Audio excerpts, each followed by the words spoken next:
Bienvenido a un nuevo contenido de Uninorte Co. No olvides suscribirte a nuestro canal.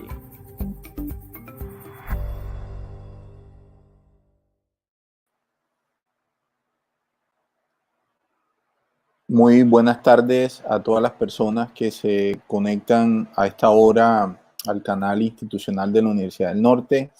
En el día de hoy vamos a estar conversando con distintos profesores de la División de Derecho, Ciencia Política y Relaciones Internacionales de la Universidad del Norte, explorando propuestas sobre cómo salir de la actual crisis social y política que está viviendo el país. En este sentido, la idea es buscar distintas miradas desde varias disciplinas, entendiendo que la complejidad del problema así lo amerita.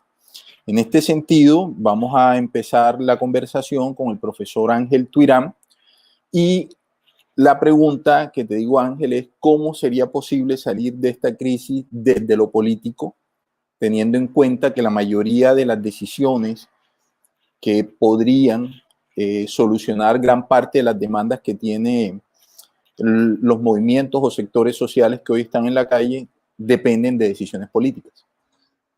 Muchas gracias, Luis. Un saludo especial para ti, un saludo especial también para las compañeras y compañeros de panel que están ahorita también conectados y por supuesto para todos quienes están en este momento conectados en sus casas siguiendo este conversatorio. Yo creo que es una pregunta muy importante. La semana pasada, más o menos para esta fecha, hace 8 días, conversábamos acerca de la posibilidad de ese estado de excepción, si bien dentro del transcurrir democrático e institucional de Colombia no dejaba de preocupar un llamado a este estado excepcional o a este estado de conmoción interior por cuanto había una posibilidad de reforzar esas competencias del Ejecutivo y que de alguna manera podría ser entendido como un momento en la vida institucional donde la política empieza a fallar, ¿no? Y hay que recurrir a elementos de mayor fuerza y de mayor coerción.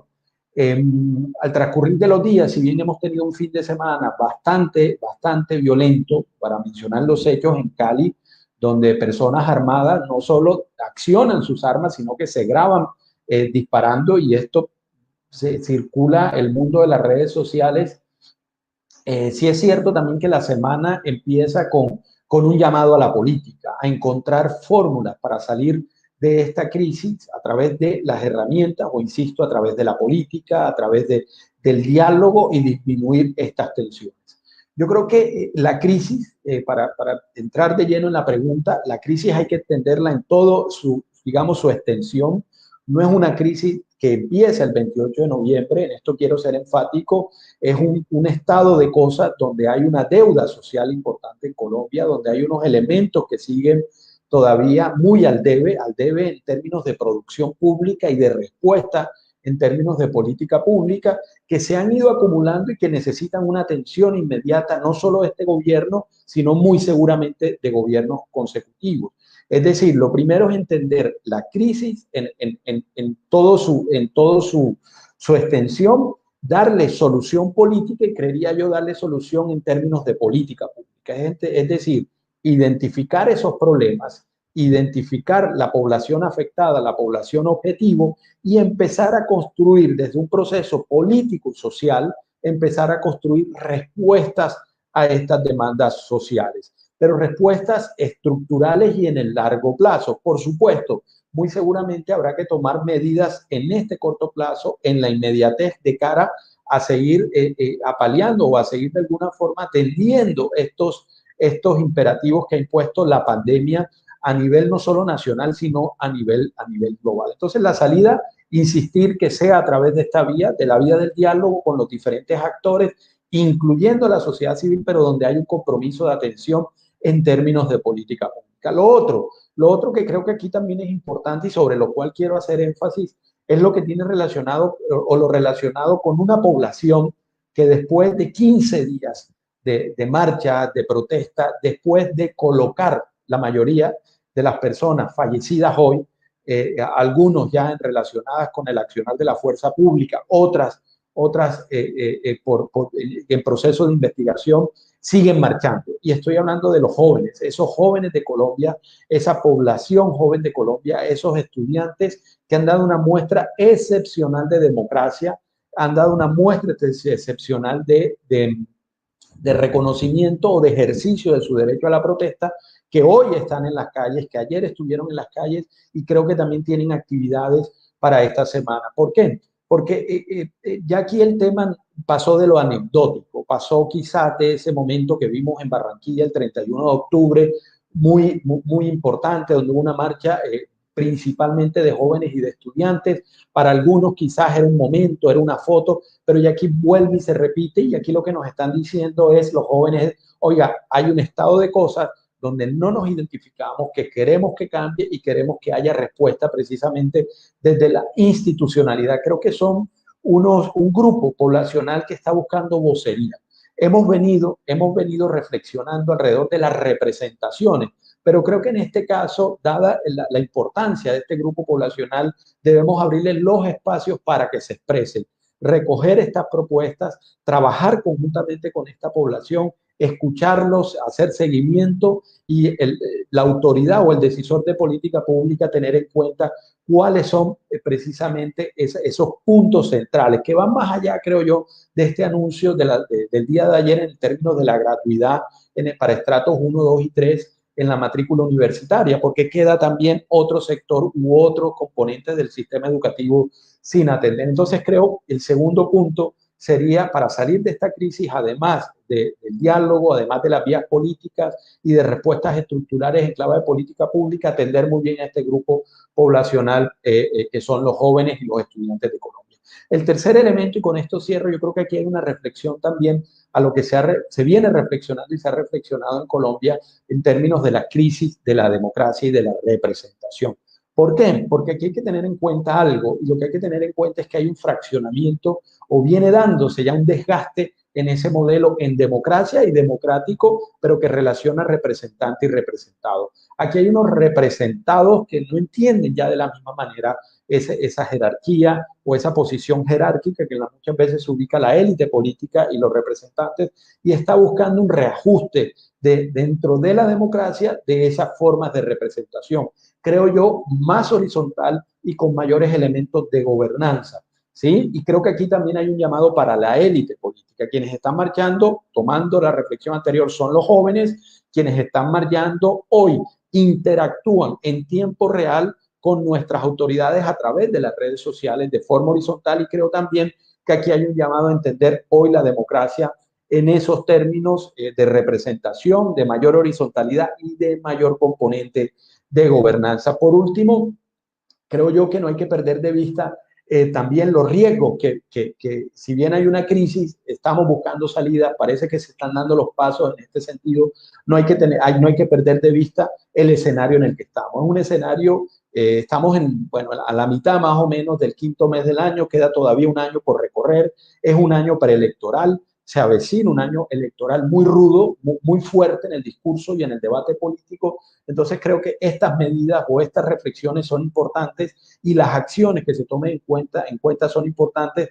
porque de no prestar atención, si bien de cierta forma la intensidad ha disminuido, podríamos volver a una nueva escalada de conflictividad y sobre todo de violencia o de violencias al interior de Colombia. Esperemos que esto no suceda, que si bien este año preelectoral o inicio ya de un año electoral se avecina de manera muy fuerte, podamos seguir tramitando esto en el marco del debate, ojalá democrático, ojalá en el respeto de las personas, y ojalá también en el marco de las garantías y respeto a los derechos humanos que hoy por hoy nos siguen cuestionando a nivel país, todo este trato que vimos y al que asistimos, ¿no?, recientemente en materia de respeto y garantías de los marchantes en Colombia.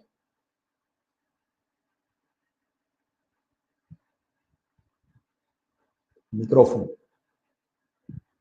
Muchas gracias, Ángel, por la reflexión. Y bueno, ahora yo le quiero preguntar a Angélica. En días recientes, Angélica, el ex jefe negociador del gobierno, del equipo del gobierno que negoció el fin del conflicto con la FARC, Humberto de la Calle, y el alto comisionado para la paz, también de la administración Santos, hablaron de la propuesta de deliberar. Digamos, es una metodología que tú has venido trabajando desde hace mucho tiempo en el plano regional. Y la pregunta es, Angélica, ¿cómo sirve la deliberación o cómo serviría la deliberación para superar esta crisis? Luis, buenas tardes. Un saludo para ti, para todos mis compañeros de diálogo y por supuesto para todos todos y todas que están conectados y ya poniendo, digamos, como también sus comentarios y sus preguntas, que eso es lo interesante de este ejercicio. Pues sí, mira, efectivamente, yo quiero, antes de responder directamente a la pregunta, recordar que efectivamente en este contexto las medidas se tienen que pensar efectivamente desde lo político y desde lo social. Creo que eso es algo que nosotros no podemos perder de vista. Y ya haciendo mención a esta propuesta que hace unos 4 días en la columna pues sacaban de La Calle y Jaramillo, quisiera hacer como 4 consideraciones. La primera es cómo pensar la democracia, porque la metodología de la deliberación nos invita a una reflexión un poquito diferente a la que tradicionalmente se nos viene a la cabeza sobre la democracia, pasar a una definición de qué es lo que podemos entender nosotros como deliberación.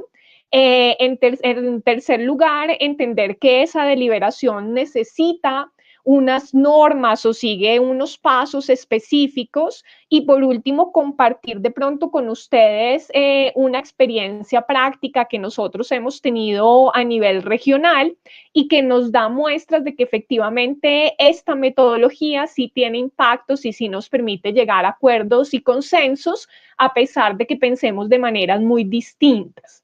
Entonces, ese primer punto de cómo entender la democracia nos invita a pensar, nos invita a imaginar ya no la democracia como un sistema o un sistema para procesar, si se quiere, los intereses que se expresan de una manera antagónica o de una manera competitiva. A nosotros la democracia deliberativa nos invita a pensar que se opera más bien a través de la construcción de foros públicos que sirvan para alcanzar acuerdos. Esto es muy importante porque una de las bases fundamentales para salir de esta crisis es que seamos capaces de alcanzar unos acuerdos. Y esos acuerdos tienen unos pilares fundamentales que se desarrollan a través del intercambio de razones y justificaciones. Y en el caso colombiano, a nosotros muchas veces nos cuesta adelantar ese ejercicio deliberativo y pensarlo más allá de una mera conversación que no genera resultados, porque nos cuesta construir mucho argumentos y justificaciones. Y dependiendo de la rigurosidad y la fortaleza de esos argumentos y esas justificaciones, es que nosotros podemos invitar al otro a pensar de una manera diferente y a ver que hay cosas que nos pueden unir, en las que podemos llegar efectivamente a un acuerdo. Para entender, en segundo lugar, entonces, qué es la deliberación, es muy importante que nosotros obviamente nos preguntamos el qué es, pero también podamos entender su finalidad, entender cómo funciona, en qué tipo de escenarios es que se desarrolla esta metodología y finalmente para qué, ¿verdad? Hay como 5 cuestiones que son fundamentales. La deliberación, desde una propuesta muy básica, se entiende como una forma de cooperación política. Miren que ahí nosotros estamos superando ese escenario y la cuestión del lenguaje importa mucho. Vean, por ejemplo, que en el primer ejercicio de sentarse a la mesa, el comité negociador del paro con el gobierno insistía en la cuestión de la negociación y acá es muy importante entenderse ya no dentro de un ejercicio meramente de confrontación, sino donde hay un interés para cooperar, un ejercicio de cooperación política, que tiene como finalidad adoptar una decisión colectiva. ¿Y cómo se hace? Pues se hace mediante el intercambio de argumentos y de justificaciones en situaciones en las que hay desacuerdos sobre cómo debe actuarse. ¿Y para qué? Para resolver un problema colectivo. Entonces nosotros, si tenemos en cuenta estos 5 elementos, vemos que efectivamente la metodología deliberativa pues encaja muy bien como un mecanismo, como un medio para poder avanzar en estos desafíos que tenemos en la actualidad. Esa deliberación, que no se puede entender como un mero ejercicio de conversación que no lleve a ningún tipo de resultados, requiere un conjunto de elementos. Son específicamente 6 elementos que se derivan de la teoría de la acción comunicativa de Habermas. En primer lugar, se hace una invitación a que haya una participación abierta. Esto significa que haya la posibilidad de hablar, ¿verdad? Que no sea una cuestión, una agenda impuesta y que tampoco le digan a usted, vea, usted tiene 2 minutos para expresar lo que tiene que expresar y cumplimos con el trámite y entonces acá justificamos que sí nos reunimos con los sectores y ya, sino que tiene que haber una posibilidad real de diálogo. Y también se tiene que generar en un entorno seguro. Y acá hay un desafío importante que se tiene que subsanar, porque se tienen que crear las redes de confianza para que ese diálogo, esa posibilidad de hablar, pues vaya a rendir frutos. En segundo lugar, que es muy importante, es que todos los razonamientos estén justificados. Por eso la importancia de la argumentación, para que los temas que estén sobre la mesa pues no sean temas superficiales, sino que nos permitan avanzar sobre cuestiones de fondo. En tercer lugar, el ejercicio deliberativo está encaminado a la búsqueda del bien común. No busca que esos argumentos privilegien los beneficios como de unos grupos particulares, sino que deben estar encaminados al logro del bien común o al menos de la mayoría, ¿verdad? Si no es de todos, al menos de la mayoría. Muy importante, yo creo que nosotros ahí, inclusive en contextos muy cercanos, ¿verdad? Tenemos que hacer un ejercicio bien fuerte, tenemos una tarea pendiente en el marco del respeto, que es el cuarto elemento, no solamente frente a los argumentos, sino a los contraargumentos, y recordar que no se tiene que plantear esto como un ejercicio de ataque personal contra la persona X, Y o Z, ¿verdad? Sino que este es un intercambio de ideas, de argumentos y no de personas. En quinto lugar, es muy importante, y acá la insistencia es fundamental, es que ese ejercicio deliberativo tiene que tener resultados, ¿vale? Y esos resultados se entienden como consensos motivados racionalmente. No tiene sentido simplemente hablar o por cumplir el requisito o por decir que se abrieron los espacios, sino que tiene que haber un compromiso de las partes para lograr resultados. Y por último, el sexto elemento que recoge la propuesta de Habermas tiene que ver con la autenticidad en la discusión. Eso supone o eso requiere un ejercicio de espontaneidad en términos de que no puede haber imposiciones o determinaciones de qué se puede o qué no se puede hablar, qué cosas están limitadas o qué marcos no se pueden sobrepasar, y que los argumentos efectivamente sean reales, verídicos, porque eso va a soportar esa es la plancha sobre la que se construye, digamos, como a futuro de esos diálogos. Y por último, digamos, como el cuarto elemento que yo quisiera traer a la mesa es el recordatorio de que la deliberación no busca convencer al otro, ¿verdad? Porque podemos seguir pensando diferente, pero sí es un intento muy importante, o lo que busca, perdón, es generar escenarios que nos permitan alcanzar unos acuerdos sobre unas cuestiones mínimas. Nosotros en la universidad hemos tenido varios ejercicios que han sido ejercicios muy fructíferos. Un ejercicio que se derivó de un proyecto de investigación que adelantamos con unas universidades aliadas, principalmente de Suiza y de Italia en el 2018, donde estudiantes, funcionarios del Departamento de Ciencia Política y Relaciones Internacionales viajamos al ETS, al espacio territorial de Pondores, ¿verdad? En La Guajira, y ahí hubo un ejercicio deliberativo muy interesante que produjo sugerencias a las autoridades gubernamentales para promover la reconciliación entre ciudadanos colombianos. Posteriormente tuvimos otro ejercicio también en el mismo año, particularmente con estudiantes de relaciones internacionales para reflexionar, deliberar y llegar a acuerdos sobre cómo disminuir los niveles de polarización entre los ciudadanos. Y un ejercicio más reciente que desarrollamos con la Mesa Departamental Víctimas del Atlántico, y en el cual la pregunta o el ejercicio deliberativo estuvo enmarcado sobre si era posible generar procesos de reconciliación social entre los victimarios, y efectivamente pudimos recopilar una serie de resultados producto de ese ejercicio deliberativo con gran potencialidad para reconciliarnos. Entonces, por ahí dejaría yo, digamos, como esta primera reflexión sobre la importancia de la deliberación y como camino para ayudarnos a superar esta crisis.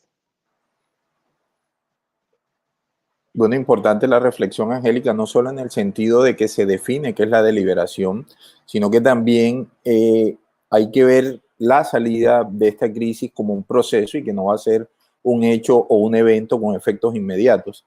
En ese sentido también puede haber una coordinación con lo que planteaba Ángel, diciendo que la política o el escenario político tenemos que hacerlo más incluyente y más representativo, especialmente por todas estas expresiones sociales que hoy están en la calle y que no se sienten representadas ni en la mesa de negociación con el gobierno, pero tampoco en los escenarios de toma de decisión nacional. Gracias, Angélica. Ahora le toca el turno al economista del grupo, que es Mario.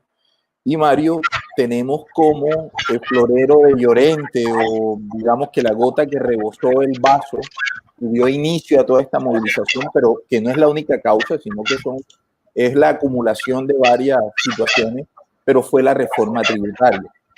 Mario, ¿cómo salir de la crisis con una nueva reforma o sin reforma? ¿Qué hay que hacer en términos fiscales para superar esta crisis? Bueno, muchísimas gracias ante todo, mi estimado Luis, por la invitación, también a los compañeros y compañeras de panel y a todos quienes nos están observando en este momento. Frente a tu pregunta, ¿es necesario que el país cuente con unos recursos adicionales para poder afrontar, por una parte, los elementos o los recursos que se dejaron de percibir por cuenta de la reforma del año 2019? Pero también teniendo en cuenta y siguiendo el hilo conductor de a partir de una comprensión y de un verdadero diálogo entre las partes, es necesario conocer las condiciones o la situación económica que vive el país. Es decir, tenemos una clase media que tiene unos ingresos según Fundesarrollo de que va de 590.000 a 2.950.000 pesos, o el 33% de la población de la clase media en Colombia, perteneciente a unos 15,3 millones de personas. Pero es una clase media que durante el 2020 tuvo una situación de vulnerabilidad en cuanto a sus ingresos muy elevada. Aumentó el nivel de endeudamiento per cápita, los empleos se convirtieron en una situación mucho más temporal, una mayor incertidumbre en materia económica. Además de eso, sumarle la situación de informalidad que vive el país, en donde, según el DANE, y citando al profesor David Arturo García, colega en la universidad, comenta que 1 de cada 2 trabajadores es informal, esto según cifras del DANE. 3 de cada 7 colombianos viven en condición de pobreza y 1 de cada 3 en pobreza extrema, esto según establecimientos, por supuesto, del Banco Mundial. 40% de los colombianos manifiestan haber dejado de alimentarse una vez al día durante esta situación de pandemia. La Silla Vacía presentó en su momento que en el caso de Barranquilla la cifra es bastante alarmante, y frente a esta condición, por supuesto, la reforma tributaria fue la gota que rebosó la copa. Establecer un IVA del 19% a productos considerados básicos, a pesar de que existiese una serie de incentivos para mantener el 40% de los ingresos por conceptos salariales, no fue suficiente. Es decir, inicialmente se necesitaría, y siguiendo la línea que hasta el momento el actual ministro de Hacienda propone, es reducir el recaudo de más de 20 billones de pesos, lo que inicialmente se propuso, a menos de 15 billones de pesos. Es decir, las propuestas que han presentado por una parte de la oposición, la ANDI, la ANIF, se encuentran, por ejemplo, reversar los beneficios impositivos otorgados a entidades financieras, mineras y petroleras de la reforma tributaria o la ley de financiamiento del año 2019, porque hay una reducción de entre 9 y 15 billones de pesos de recaudo fiscal, lo cual supone, por supuesto, una serie de consecuencias tremendamente negativas para el resto de los sectores económicos que necesitan cubrir ese hueco fiscal. También existe otra propuesta por parte de la oposición de una verificación de tasas de intermediación de entidades financieras, que supuso un ingreso de 14 billones de pesos en el año 2020. Es decir, la intermediación propia de un sistema financiero sano en el cual se necesita ofrecer productos intangibles a través de cuentas de ahorro, de cuentas corrientes, tarjetas de crédito, pero las tasas que se establecen en este momento son tremendamente elevadas. Y es bastante interesante tener eso en cuenta porque supuso que en un año de pandemia, un año donde el resto de los sectores o de las industrias que suponen un alto nivel de dependencia de las aglomeraciones, como son los restaurantes, discotecas, entre otros, tuvieron una serie de pérdidas no vistas en los últimos años. Una situación muy perjudicial o muy perjudicial para el resto de la economía nacional. También, repito, rebajar las aspiraciones del recaudo a menos de 15 billones de pesos, que suponga una menor presión impositiva para la clase media del país, teniendo en cuenta que, por supuesto, y lo comentaba hace un momento, la clase media tiene una altísima vulnerabilidad, hay un alto nivel de endeudamiento, hay una incertidumbre frente al futuro económico, especialmente para el caso de los jóvenes. Y aquí traigo a colación la necesidad de que, además de que se debata qué reforma tributaria se va a aplicar a qué porcentaje de la población, que dentro de la ANDI se propone, por ejemplo, la recaudación de 13 billones de pesos a partir del aplazamiento del impuesto de renta por medio, por ejemplo, de una sobretasa, o el impuesto al patrimonio del 1% más rico del país, entendido como un patrimonio superior a 5.000 millones de pesos. Es necesario debatir de manera muy profunda el modelo productivo de Colombia. No es posible seguir dependiendo de la extracción de materias primas, del petróleo y de la volatilidad que suponen los precios internacionales de estos bienes, en donde, a pesar de que en los próximos años se puede avecinar un aumento sustancial de precios, existe una incertidumbre frente al porvenir de los precios y el mantenimiento de los ingresos a futuros. Hay una cantidad, es decir, Colombia cuenta con una ventaja comparativa en cuanto a productos agropecuarios y tierra cultivable que necesita ser explotada. Se necesitan posicionar mucho más las exportaciones hacia mercados no explorados o muy poco explorados, y eso es una de las propuestas que diferentes sectores productivos hacen hasta el momento. ¿De dónde deben salir esos recursos? Pues por supuesto, es necesario que esta próxima reforma sea de carácter progresiva. La implementación de impuestos directos, por ejemplo, a través del IVA, supone un golpe mucho más fuerte a la clase media y a las personas que están en situación de pobreza e informalidad que aquellas personas que cuentan con un mayor de patrimonio a nivel de ingresos. Es necesario que se dirija la gran parte de los provenientes recursos a ese porcentaje de la población que cuenta con unos mayores niveles de ingresos y de patrimonio como tal. Por otra parte, la ANIF propone también gravar a las pensiones de más de 6 millones de pesos en un 10%, pero encontramos que en un contexto nuevamente de alta incertidumbre económica frente al futuro, de alto nivel de endeudamiento y de perspectivas negativas o conservadoras sobre la actividad productiva de cara al futuro, no es posible que esta situación o que esta propuesta de la ANIF, desde mi punto de vista, pueda prosperar. Esperemos a ver qué pasa.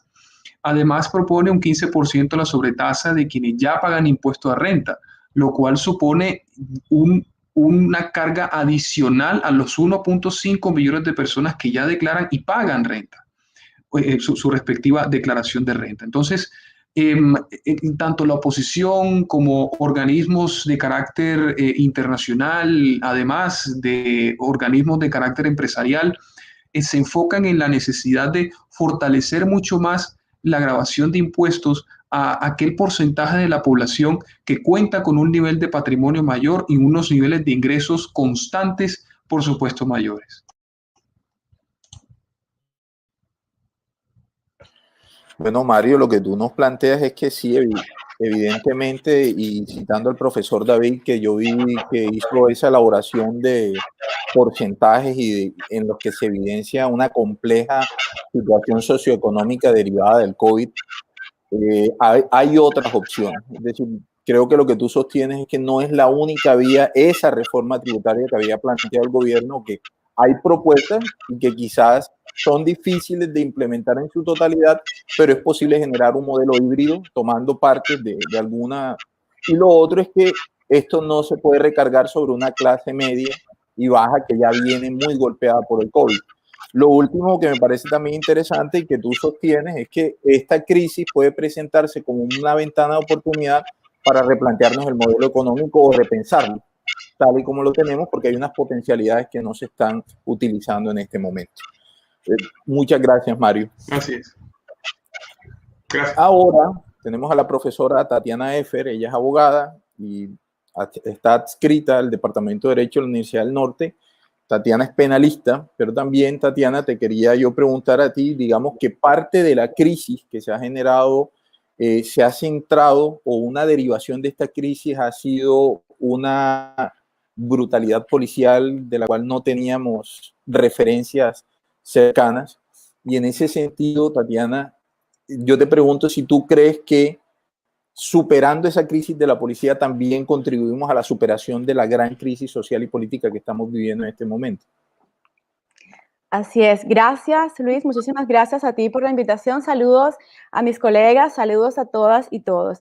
Bueno, sí, efectivamente, un evento que esté dedicado a cómo salir de la crisis no puede dejar de tocar el tema de cómo se está usando la fuerza en Colombia, porque es que el monopolio de la fuerza y del uso legítimo de las armas es un pilar del Estado de Derecho. Y un Estado social de derecho, como lo es Colombia, según nuestra Constitución, tiene que rendir cuentas, en especial de cómo se usan las armas. Por eso mi intervención va a estar concentrada en esto, en cuándo, cómo se pueden utilizar las armas en el marco de la protesta.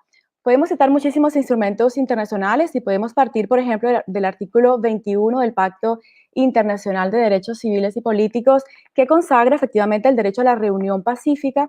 Y hay una observación, la observación número 37 de 2020, que dedica toda la parte sexta a los deberes y facultades de los agentes que están llamados a hacer que se cumpla la ley. Allí se establecen unas reglas generales que son fundamentales. La primera es que la policía tiene que intentar un acercamiento con los líderes de las organizaciones, con los líderes de quienes están convocando las manifestaciones, para tratar de disminuir las ocasiones de una confrontación, para tratar de buscar un diálogo, un acercamiento, una deliberación, y esto va a disminuir que luego, durante las protestas, haya confrontaciones. Otra regla general, la presencia de la policía y de las fuerzas del orden se debe a garantizar que la protesta se desarrolle y a tutelar a quienes participen en ella. Otras reglas, por ejemplo, que una protesta pacífica no puede ser sujeta a la dispersión. No puede pasar esto. Los agentes tienen que estar identificados de manera clara, tiene que ser visible. Esto facilita que luego puedan rendir cuentas por lo que hacen y se plantea que, por ejemplo, tengan cámaras que registren sobre todo cuando usen la fuerza, para que podamos luego indagar sobre cómo fue el uso de la fuerza. También se dice que no deben estar vestidos de civil, se excluye categóricamente la presencia de personal militar durante las protestas y se excluye por regla general el uso de las armas. Ahora, sobre las armas, hay una distinción entre armas menos letales y armas letales. La observación 37 menciona, por ejemplo, como armas menos letales los cañones de agua y los gases lacrimógenos. ¿Cuándo se pueden usar? Pues cuando ya se está recurriendo de manera generalizada a la violencia, cuando ya no hablamos de una protesta pacífica, sino ni tampoco de episodios de violencia, ni de algunos focos de violencia, sino cuando se dice que de manera generalizada la manifestación es violenta. Solamente allí se pueden recurrir a armas menos letales como cañones de agua, gases lacrimógenos, pero hay una obligación de advertir previamente a los presentes que se va a hacer recurso de estas armas para que puedan desplazarse, para que puedan movilizarse, porque el objeto de las armas menos letales no es herir a los manifestantes, es obtener la dispersión de una reunión que ya es violenta. Pero miren que cuando esto no se cumple, esa arma menos letal en teoría se convierte en un arma letal. Si yo no le doy la oportunidad al que está presente que se desplace y utiliza un cañón de agua, gases lacrimógenos, por ejemplo, esto se puede convertir en un arma letal. Sobre todo ahora, digamos, en tiempos de COVID, se discute muchísimo la legitimidad de los gases lacrimógenos que te llevan a quitarte el tapabocas, por ejemplo. Entonces, digamos que aquí, especialmente en tiempos de pandemia, hay todo un discurso de legitimidad de estas armas menos letales, pero sobre todo se tiene que respetar en tiempos de pandemia la advertencia previa para que los manifestantes puedan desplazarse. En cuanto a las armas letales, aquí tenemos las armas de fuego, podemos citar muchísimos instrumentos internacionales que como regla prohíben las armas de fuego. Es que la vida tiene una tutela especial en el ámbito internacional como derecho supremo, mientras que se permite que, por ejemplo, en estados de emergencia, los estados puedan suspender la tutela de algunos derechos, incluyendo incluso el derecho a la reunión pacífica. No hay un escenario en el que un estado pueda alegar que se va a suspender la tutela del derecho a la vida. Es por esto que hay reglas muy claras sobre, bueno, en realidad no tan claras, pero por lo menos lo que hay nos sirve para tutelar el derecho a la vida. Podemos citar muchas reglas, por ejemplo, tenemos el Código de Conducta para funcionarios encargados de hacer cumplir la ley.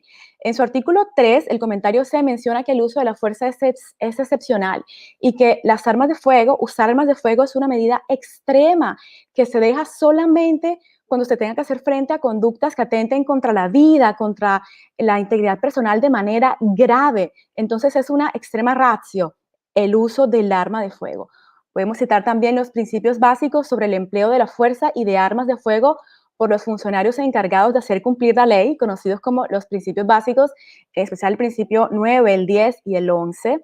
El principio 9 afirma que los funcionarios encargados de hacer cumplir la ley no emplearán armas de fuego contra las personas. Y luego aquí, excepcionalmente, se admite que puedan ser utilizadas cuando sea estrictamente inevitable para evitar conductas como asesinatos o lesiones graves. Podemos citar además las 10 normas básicas de los derechos humanos para funcionarios encargados de hacer cumplir la ley, y la norma 5 establece como regla que no deben emplearse medios letales si no es absolutamente imprescindible para proteger la vida. Entonces, la pregunta es, ¿por qué todas estas armas se están usando de manera indiscriminada? Los disparos indiscriminados en una protesta están prohibidos y pueden constituir ejecuciones extrajudiciales de las que luego habrá que dar cuenta en ámbito nacional, pero también internacional. La pregunta entonces, ¿por qué no se cumplen estas normas? ¿Qué es lo que falta? Y pues lo que falta es voluntad política. Falta voluntad política para hacerlas cumplir. ¿Cuándo es que los estados no le apuestan a cumplir estas normas? Pues cuando le apuestan a otra cosa. ¿A qué le están apostando entonces? Al orden público, están apostando a la seguridad. Pero es que la seguridad en realidad es una consecuencia, tanto el orden público como la seguridad son una consecuencia. ¿Dónde hay orden público? ¿Dónde hay seguridad? En los estados en los que se tutela el derecho a la educación, el derecho a la salud, donde se promueve el trabajo, donde se lucha contra la desigualdad, contra la pobreza extrema. Allí como consecuencia habrá seguridad. Entonces, a la pregunta que nos convoca hoy, ¿cómo salir de la crisis? Pasando de la doctrina de la seguridad al paradigma de la seguridad de los derechos. Pasando del paradigma del derecho a la seguridad al paradigma de la seguridad de los derechos. Eso es muy importante que lo entendamos. Esas consignas que hemos escuchado como tolerancia cero, tenemos que preguntarnos, ¿a qué le tenemos tolerancia cero?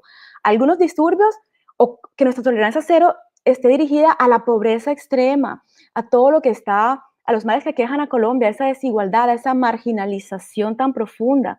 Es muy importante tener en cuenta que ya la misma Corte Suprema de Justicia ha establecido, y eso se recuerda en la sentencia precisamente que tutela el derecho a la protesta, en la 7641 de 2020, que el orden público es un valor subordinado al respeto de la dignidad humana, por lo que, cito la Corte, la preservación del orden público lograda mediante la supresión de las libertades públicas no es entonces compatible con el ideal democrático. Entonces, todas aquellas personas que están demasiado preocupadas o que establecen como prioridad absoluta el derecho a la seguridad y el orden público, aquí habría que recordar que la prioridad absoluta es la seguridad de los derechos, mucho más que el derecho a la seguridad que vendrá como consecuencia. Esto creo que por ahora podemos plantearlo y bueno, quedo atenta luego a las preguntas. Muchísimas gracias. No, gracias a ti, Tatiana. Después de escucharte, lo que vemos es que pareciera que hubo un desconocimiento total de todas las normas que acabas de referenciar. Y si hubiera habido un apego a las mismas, creo yo que hoy no solo estaríamos lamentando la muerte de De Lucas, por ejemplo. Lucas es un caso emblemático, pero hay muchos más, la mayoría jóvenes, que es lo más triste, y también heridos, lesionados, personas que fueron abusadas en sus derechos, y que hoy por hoy, cuando uno hace una revisión de la prensa internacional, pareciera que somos la nueva Venezuela. Es decir, desplazamos a Venezuela en el deshonroso primer lugar de estados que reprimen a sus ciudadanos, y que creo yo que va a costar mucho, no solo en términos institucionales, sino también de tiempo, restablecer una imagen como país democrático. Muy interesante, Tatiana, y esta reflexión de la policía tiene que garantizar y cuidar a los ciudadanos, entendiendo que la protesta es un derecho fundamental y no tiene que ver en el manifestante un posible delincuente o enemigo del Estado, es decir, cambiar el paradigma de la defensa de la seguridad nacional, y ahora es una policía que cuide y garantice la seguridad de los ciudadanos. Muchas gracias, Tatiana. Gracias. Y por último, pero no menos importante, tenemos a la profesora Viridiana Linares. Viridiana también es profesora del Departamento de Derecho y una de las constitucionalistas más destacadas, creo que de Colombia y del Caribe. Y Viridiana, yo te quiero preguntar algo. Por lo general, cada vez que hay crisis o convulsiones sociales, digamos, de magnitudes importantes, siempre aparece la carta o la apelación o la evocación de una nueva constitución. En este caso, en algún momento, también hubo sectores sociales que decían, no, este es el momento para que convoquemos un nuevo pacto social y hagamos una constituyente. Lo mismo había pasado con la paz, y etcétera, etcétera. La pregunta, Viridiana, es, ¿una nueva constituyente es la salida de esta crisis? Profesor Trejos, muchas gracias por invitarme. Me hacía falta compartir estos escenarios con usted y con mis compañeros Angélica, Tatiana, Mario y Ángel. Voy a referirme brevemente a 3 temas. ¿Qué es una asamblea? ¿Cómo se convoca? ¿Y cuál es su importancia? El segundo tema, asambleas constituyentes en la historia de Colombia. Y el tercero, ahí voy a responder su pregunta específica, profesor. Las asambleas constituyentes son figuras de poderes constituyentes derivados que se convocan cuando hay situaciones de crisis dentro de los estados constitucionales. Generalmente, estas asambleas lo que buscan es reformar o expedir nuevas constituciones, porque para eso son las constituciones, para superar las circunstancias de crisis. Convocar una asamblea constituyente hoy en Colombia no es un asunto fácil. Para convocar una asamblea se requiere una iniciativa radicada en el Congreso de la República, un proceso de expedición de una ley con el cumplimiento de todos los procedimientos para expedir la ley. Y esa ley tiene una característica precisa. Tiene que cobijar 3 aspectos. El primer aspecto, ¿cuántas personas van a integrar esa asamblea? ¿Durante cuánto tiempo va a trabajar esa asamblea? ¿Y qué aspectos específicos de la Constitución van a reformar? Es decir, no estamos hablando de una cosa menor, tramitar una ley convocatoria a una asamblea constituyente nos va a tardar un tiempo importante y estamos en mitad de una crisis. Historias de asambleas constituyentes en Colombia, varias, pero digamos que la más importante es la asamblea de hace 30 años, de 1991, que fue una asamblea que se convocó precisamente en unas circunstancias de crisis para superar la crisis. Consecuencias, ventajas y desventajas de convocar una Asamblea Nacional Constituyente. Se entiende que una Asamblea Constituyente es un poder constituyente derivado que se conforma a través de una integración de elección popular, y eso es completamente positivo. Es decir, ahí tenemos personas que van teóricamente a representar a toda la población en ese cuerpo colectivo. Consecuencias negativas, no obstante, en Colombia, la ley que las convoque tenga que cumplir esos 3 requisitos, la Asamblea puede convertirse en un poder constituyente antidemocrático en relación a los resultados que proponga. Me refiero específicamente, y quiero ser clara, la Constitución democrática se da al momento de elegir a sus miembros. Tiene límites precisos en la ley, pero después de configurada una asamblea constituyente, el mandato puede reformar el tema de justicia. Pero, ¿y qué va a reformar sobre la justicia? Puede ir actuando basados en ese mandato, abusar del poder para el cual fue convocado.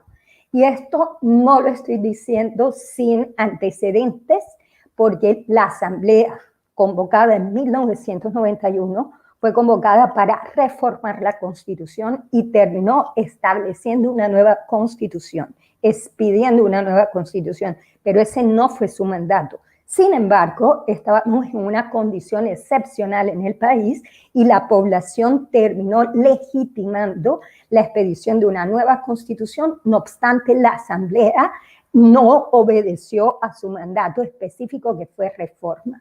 Circunstancias actuales. Se configura el contexto dentro del cual están llamadas a convocarse las asambleas constituyentes, es decir, hay un contexto de crisis.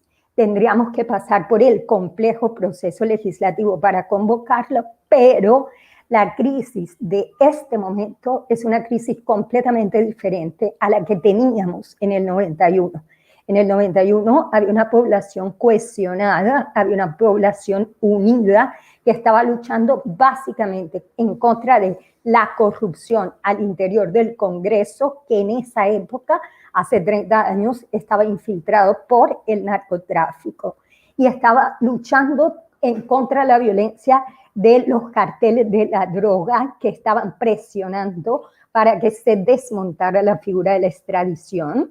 Estábamos en un momento de acuerdo nacional porque grupos guerrilleros habían dejado las armas precisamente para reformar la Constitución y darle cabida a esos movimientos guerrilleros que se reincorporaban a la vida civil. Entonces, si había una situación de crisis, había una situación de violencia, pero en este contexto nosotros tenemos una violencia completamente diferente.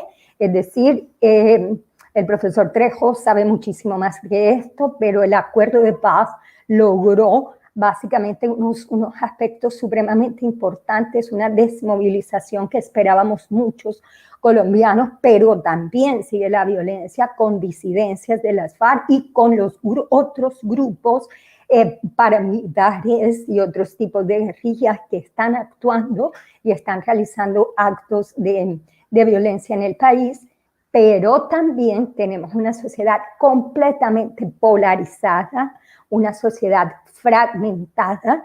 Yo sigo pensando, los colombianos no hemos terminado nunca de reconciliarnos.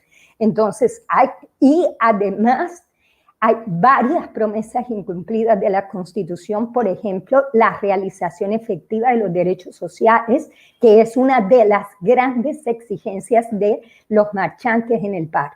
¿Por qué hago referencia a esa situación de crisis?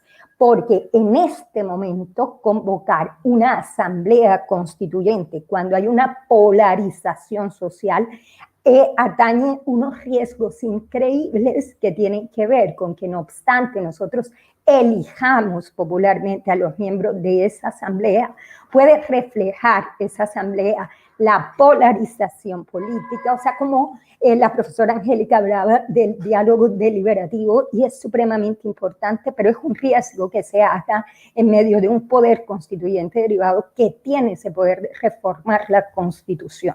No sabemos qué personas van a llegar a esa asamblea, toda la publicidad política que se puede generar a partir de la elección de sus miembros, noticias falsas, desinformación, polarización. Entonces, atendiendo a que La asamblea se puede constituir democráticamente, pero tiene un riesgo grande, no obstante el mandato legislativo. Yo no creo que en este momento sea conveniente, ni sea la vía para superar la grave crisis que está viviendo en el país, la convocatoria de una asamblea constituyente. Unido a eso, yo me pregunto qué temas va a reformar, porque las constituciones no solamente se reforman a través de reformas dentro del texto.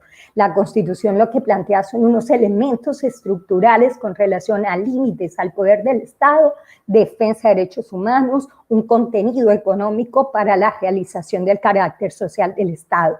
Luego, entonces, se pueden generar grandes transformaciones constitucionales a través del proceso legislativo y a través del proceso de expedición de políticas públicas por parte del gobierno. Y lo que yo veo aquí es que en el Congreso hay una representación democrática y con leyes de carácter estatutario que efectivamente desarrollen el contenido de los derechos fundamentales de la Constitución, se pueden lograr reformas importantes sin tocar el texto constitucional en un momento tan grave. Y además, las exigencias de los marchantes no tienen que ver con lo que hemos hablado sobre los temas sobre los cuales hemos hablado que hay necesidad de reforma constitucional, como reforma a la justicia, reformas políticas que han sido mínimas. No, tiene que ver con una presentación coherente de reformas tributarias a partir del principio de la progresividad y de la redistribución de la riqueza, y Mario ya ha hablado un poco sobre eso, y tiene que ver con la efectividad de los derechos sociales que simplemente se pueden adelantar a través de acciones afirmativas claves y efectivas. Entonces, profesor, a su pregunta específica,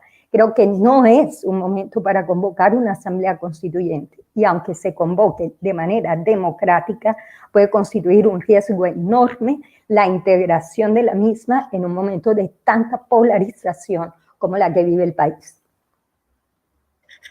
Muy claro, Viridiana, clarísimo cómo lo planteas.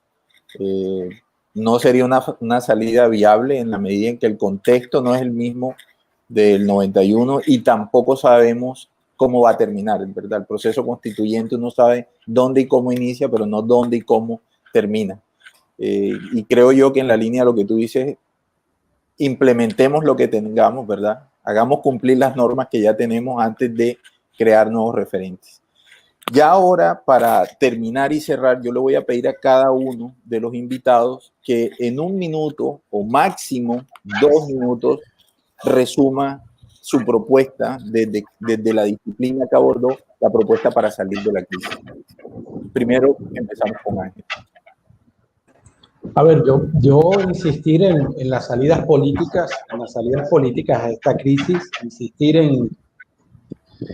en que es a través, bueno, lo mencionaba también Angélica, a través de la deliberación como herramienta política, es una de las formas, o quizás la principal forma que podemos encontrar para salir de la crisis actual. Pero en el marco de eso, darle un enfoque de política pública, creo que aquí hay que analizar también en el largo, es decir, en el conjunto de elementos y de problemáticas que llevan hoy a esta crisis. Y el tercer elemento es un elemento relacionado con las poblaciones que están hoy marchando. E insisto aquí en la diferenciación. En el entretanto, mientras mis compañeros, mis compañeras conversaban, siguiendo pues lo que eran las marchas hoy en la ciudad, terminamos otra vez en estos enfrentamientos entre fuerza pública y algunos ciudadanos que desarrollan una serie de actos que encuentran respuesta de la fuerza pública y viceversa. Pero creo que al final también hay un tema de diferenciar el marchante de otros tipos de actores que digamos, se incluyen o hacen parte de este proceso, pero que no tienen los mismos objetivos que tienen los marchantes, ¿no? Porque hay un titular que me llama la atención de un medio que dice se enfrenta fuerza pública y jóvenes. Y yo insisto, lo insisto con total vehemencia, que hay un mensaje de los jóvenes aquí, que hay que atender y que hay que atenderlo de manera adecuada porque es un mensaje constante, más allá de los hechos de violencia,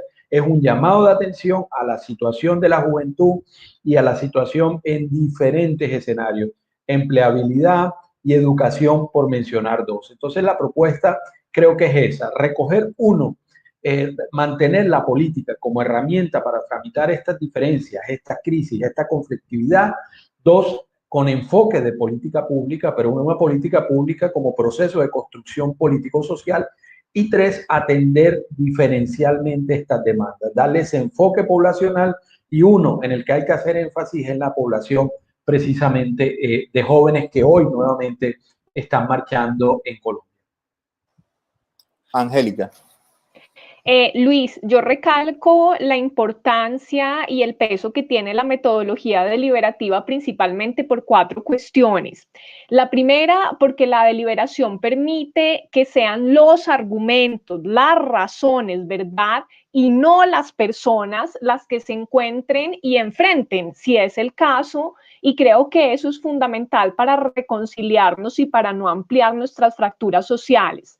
2, porque cuando nosotros nos narramos y cuando nos narramos a nosotros mismos y somos capaces también de escuchar a los demás, nosotros podemos comenzar a ponernos en los zapatos del otro y darnos cuenta al final que nuestras diferencias no son irreconciliables como lo pensábamos al inicio. Lo tercero, porque la deliberación nos hace conscientes, ¿verdad?, a que no podemos jamás despojar al otro de su humanidad. Y eso es lo que hemos hecho en muchos casos, justificando que hay unas muertes que sí son las que valen y otras que no. Jamás podemos perder ese sentido de humanidad. Y por último, y una de las razones de más peso, porque la deliberación propicia espacios para alcanzar acuerdos, que es lo que necesitamos para salir de esta crisis, sin que perdamos de vista que la diferencia es importante, que la diferencia es necesaria y que si no existe y se protege, no podemos avanzar en la democracia.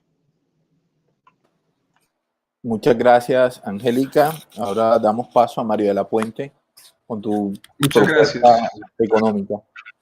Muchas gracias, mi estimado Luis.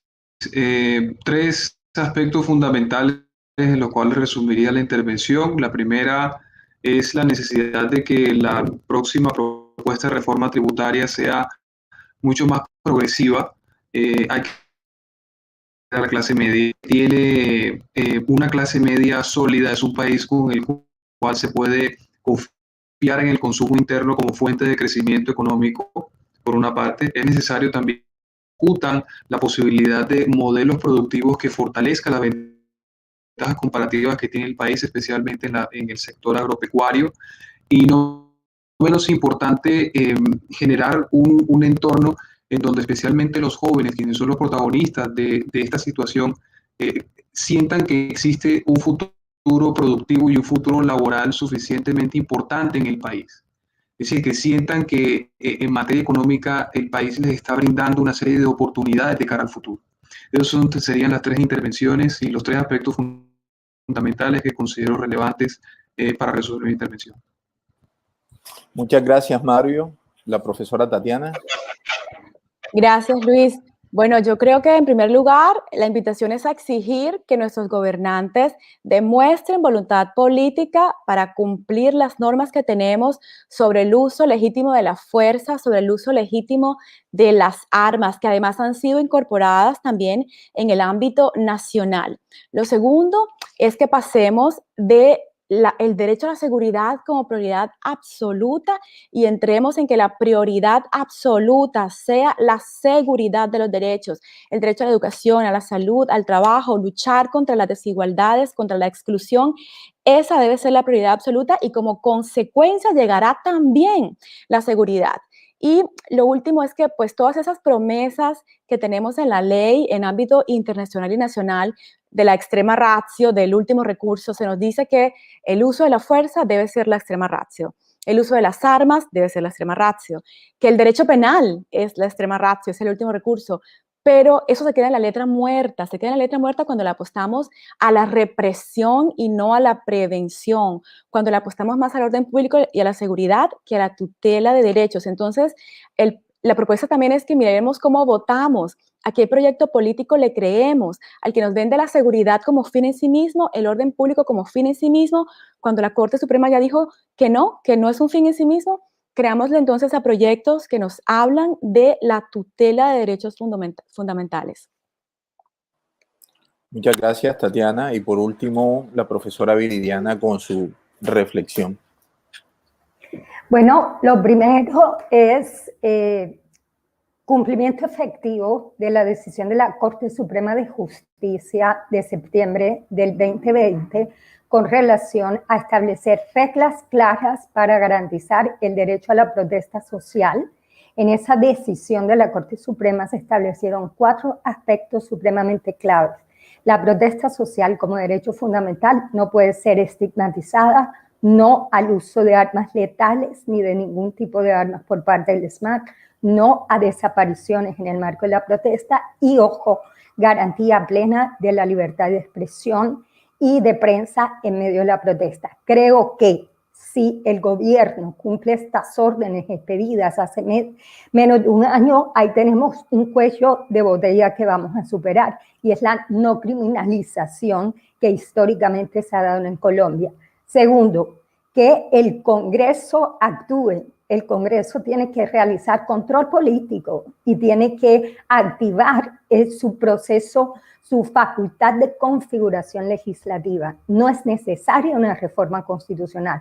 Lo que se necesitan son leyes de carácter estatutario que refuercen la realización efectiva de los derechos sociales, que son las demandas de los jóvenes, como dije ahorita. Y tercero, lo asocio con la intervención del profesor Ángel Tuirán, expedición de política pública.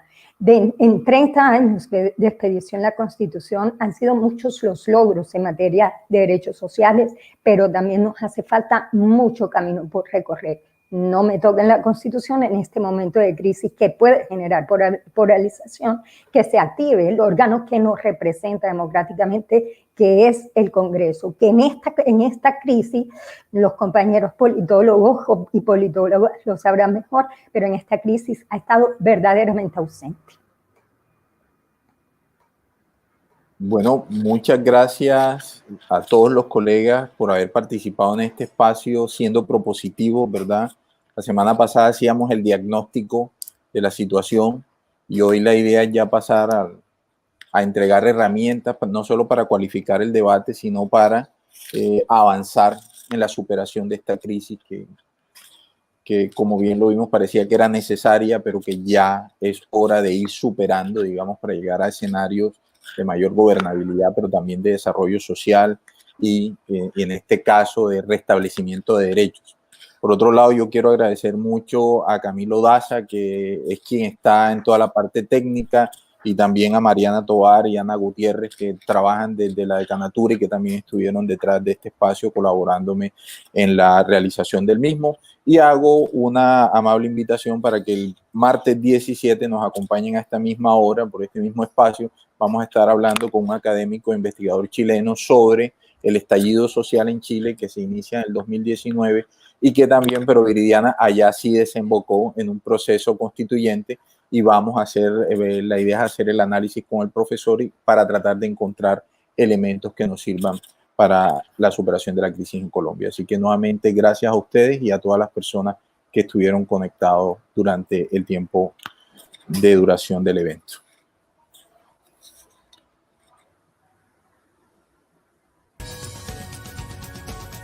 Los siguientes contenidos de un te pueden interesar. No olvides suscribirte a nuestro canal.